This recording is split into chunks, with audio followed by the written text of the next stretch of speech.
દીપડો પાંજરામાં કેદ થયો છે। તાલુકાના લીલાખા, કમર, કોટડા, દેડી, કેશવાડા, બિલડી સહિતના અનેક ગામમાં આતંક મચાવ્યો છે। તો આ દીપડો રીબડા પંથકમાં પાંજરામાં કેદ થયો છે। ગુંદાસરા પંચમુખી હનુમાનજીની જગ્યામાં પુરાયેલ દીપડાને ફોરેસ્ટ વિભાગે ટ્રેક કરી પાંજરામાં કેદ કર્યો છે। દીપડાએ ગુંદાસરા ગામે નીલગાય અને અનેક શ્વાનનું પણ મારણ કર્યું। રેલવે ક્રોસિંગ નજીક દીપડાના આટાફેરા વધતા ટ્રેન અડફેટે ચડે તે પહેલા જ ગોંડલ ફોરેસ્ટ વિભાગે દીપડાને પાંજરામાં કેદ કર્યો છે। દીપડો પાંજરે પુરાતા ખેડૂતો, મજૂરો સહિતના લોકોમાં રાહતનો શ્વાસ અને પાંજરામાં કેદ થયેલ દીપડાને ફોરેસ્ટ વિભાગે જૂનાગઢ મોકલી આપ્યો છે।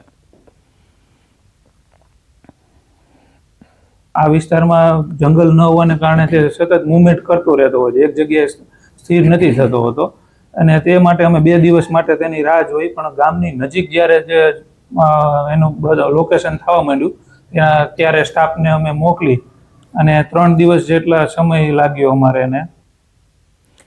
પાલનપુરના સાસમ ગામે આખલાનો આતંક છે। આખલાએ યુવકને અડફેટે લેતા ઈજા થઈ છે। 2 આખલા લડતા લડતા બાઇકને અડફેટે લઈ લીધું। સાસમ ગામે રખડતા ઢોર સામે લોકોમાં રોષ છે। સુરતના ગ્રામ્ય વિસ્તારોમાં પણ રખડતા આખલાનો આતંક માથાનો દુખાવો બન્યો છે। માંગરોળના તરસાડી વિસ્તારમાં મોડી રાત્રે આખલા યુદ્ધે ચડ્યા। ભોગ બની રેલિંગ। 2 આખલા એવા તે બાજ્યા કે સેફટી માટે બનાવેલ રોડની રેલિંગ જ તોડી નાખી। મોડી રાત્રે આખલા યુદ્ધે ચડ્યા। માત્ર રેલિંગ જ તૂટી નથી, પરંતુ જો દિવસે આવી ઘટના બની હોત તો કોઈ રાહદારી કે વાહન ચાલક પણ અડફેટે આવી ગયું હોત। ભરૂચના જંબુસર કાવી ગામે જંગલી શ્વાનનો આતંક વધ્યો છે। જંગલી શ્વાનોએ ગામના 9 બકરાઓને ફાડી ખાધા। શ્વાનના હુમલામાં બકરાના મોત થયા છે। મોત પામેલા બકરાનો વિડીયો વાયરલ થયો છે। ઘટના બાદ ગ્રામજનોમાં પરેશાનીનો માહોલ છે। તો ગામના સરપંચ મિનહાજ મુનશીએ ફોરેસ્ટ વિભાગને જાણ કરી હતી। પ્રાણીઓ, પશુઓના માનવ વસ્તીમાં ઘૂસવા અને હુમલાના બનાવ દિવસે ને દિવસે વધી રહ્યા છે। 4 પગનો આતંક વધી રહ્યો છે। શહેર શહેર રખડતી રંજાડથી લોકો પરેશાન છે। ટીવી સ્ક્રીન પરના દ્રશ્યો જુઓ। શહેર અલગ છે, પરંતુ તમામ સ્થળોએ સમસ્યા કે દહેશત કહો એક સમાન છે। ક્યાંક હિંસક પ્રાણીઓના હુમલા છે, ક્યાંક ગામમાં ફફડાટ, બીજી તરફ શહેરી વિસ્તારમાં ઢોરની સમસ્યા।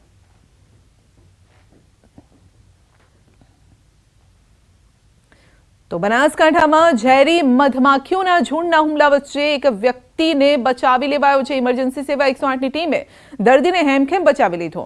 હોસ્પિટલ ખસેડાયો છે। પાટણના ડિંડરોડ ગામમાં એક વ્યક્તિ પર ઝેરી મધમાખીના ઝુંડે હુમલો કર્યો અને આ કોલ મળ્યો 108ની ટીમે। તેવી જ ટીમ ત્યાં પહોંચી ગઈ, જ્યાં દર્દીના માથાના ભાગે અસંખ્ય ઝેરી મધમાખીઓએ ડંખ માર્યો હતો। તો દર્દીના શરીર પાસે ઝેરી મધમાખીઓનું ઝુંડ મોટા પ્રમાણમાં હતું અને જે બાદ પીપીટી કિટ પહેરીને દર્દીને હેમખેમ બચાવી લેવાયો છે।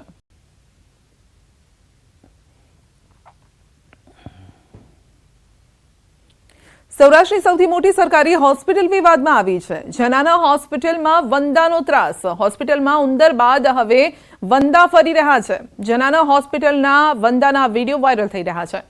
હોસ્પિટલમાં રોજ સગર્ભા અને નવજાત બાળકોને સારવાર અપાય છે અને ત્યાં જ ગંદકી છે। વંદા ઉંદરના ત્રાસથી દર્દીઓ તો ઠીક, સગાઓ પણ પરેશાન થઈ ગયા છે।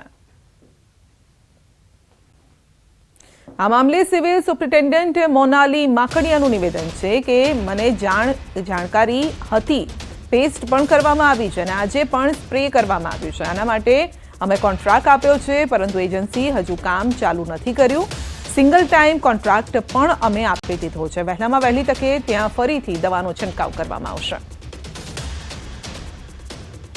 વંદાની મને જાણકારી પણ હતી અને લાસ્ટ વીક અમે ઇન્સેક્ટિસાઇડ સ્પ્રે કરી અને કંટ્રોલમાં પણ લાવેલા, છતાંય આ વીકમાં પાછો ઉપદ્રવ વધી ગયો છે, એટલે આજે પણ સ્પ્રે કરાવી દીધું છે અને સિંગલ ટાઈમ એક એજન્સીને અમે કોન્ટ્રાક્ટ આપી દીધો છે, જે ટૂંક સમયમાં આ માટે વર્ક ચાલુ કરશે। 1 વીકમાં પ્રોબ્લેમ ના થાય એના માટે સિંગલ ટાઈમ કોન્ટ્રાક્ટ અમે બીજી એજન્સીને જેમ દ્વારા ઓર્ડર કરી દીધો છે। તો એક તરફ વંદાનો ત્રાસ, બીજી તરફ ઉંદરો પણ ફરી રહ્યા છે। આ 2 દ્રશ્યો છે। રાજકોટની હોસ્પિટલ ફરી ચર્ચામાં આવી છે। ખાસ કરીને દર્દીની સુરક્ષાની જવાબદારી હવે કોની છે તે એક મોટો સવાલ છે। ઉંદરો ફરી રહ્યા છે અને વંદા પણ આમ તેમ ફરી રહ્યા છે। ખાસ કરીને સગર્ભા મહિલાઓ, બાળકો તેમના સ્વાસ્થ્યને શું? જો હોસ્પિટલ જ આ રીતે બીમાર હશે, આ રીતે ગંદી હશે, તો પછી સારવાર લેવા જતા દર્દીઓના શું હાલ થશે? પંચમહાલમાં વન્ય પ્રાણી દીપડાથી શ્વાનને બચાવવા માટે ગ્રામ્ય વિસ્તારોમાં નવતર પ્રયાસ હાથ ધરાયો છે. પંચમહાલ જિલ્લાના અંતરિયાળ વિસ્તારોમાં નીલગાય અને જંગલી ભૂંડ પાકને કરતા હોય છે નુકસાન, જેથી ખેડૂતો શ્વાન પાળતા હોય છે. જોકે દીપડા પણ માનવ વસ્તી તરફ સુધી પહોંચી અને પશુઓ શ્વાનનું મારણ કરતા હોય છે. શ્વાનને બચાવવા માટે હવે શ્વાનના ગળામાં અણીદાર ખિલ્લાવાળા બેલ્ટ બાંધવામાં આવી રહ્યા છે.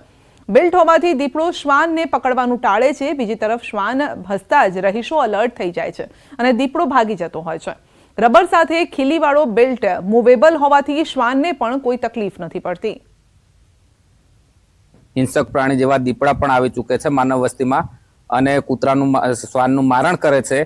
તો એનાથી બચવા માટે અમે એના ગળે પટ્ટો બાંધ્યો છે અને શ્વાનના ભસવાના અવાજથી દીપડો આવે તો અમે જાગી જઈએ. સુરતના પાંડેસરામાં ઉદ્યોગ ભારતી વિદ્યાલય મનમાની સામે આવી છે. વિદ્યાલયની મનમાની શાળાની ફી બાકી હોવાથી ધોરણ 10ના વિદ્યાર્થીઓની હોલ ટિકિટ અટકાવી છે. શાળામાં અભ્યાસ કરતા 60 જેટલા વિદ્યાર્થીઓની હોલ ટિકિટ અટકાવી છે. શાળા ચાલકો દ્વારા જણાવવામાં આવ્યું છે કે કોરા કાગળથી બાકી નીકળતી ફી ભરશો તો જ હોલ ટિકિટ મળશે, જેથી અનેક વાલીઓએ ઓછીના પૈસા લઈ શાળામાંથી હોલ ટિકિટ મેળવી છે. વિદ્યાર્થીઓને હોલ ટિકિટ નહીં આપવામાં આવતા વિદ્યાર્થીઓ સહિત વાલીઓમાં પણ રોષ છે.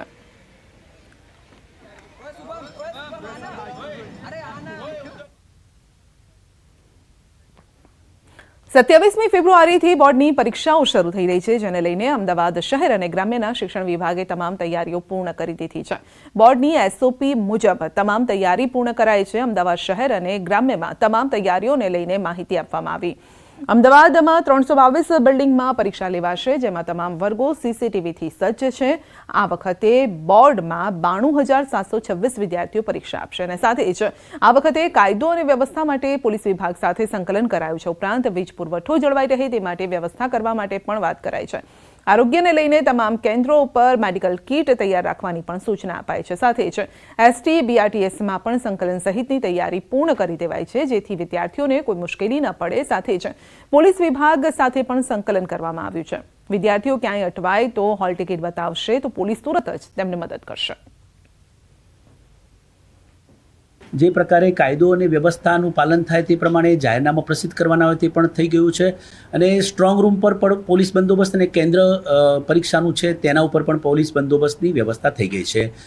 વીજ પુરવઠો પરીક્ષા દરમિયાન જળવાય તે માટે માનનીય અધ્યક્ષશ્રી દ્વારા યુજીવીસીએલ અને ટોરેન્ટ પાવર સાથે પણ તે દિવસે જે સૂચનાઓ આપી તેના પ્રમાણેની વ્યવસ્થાઓ થઈ ગઈ છે.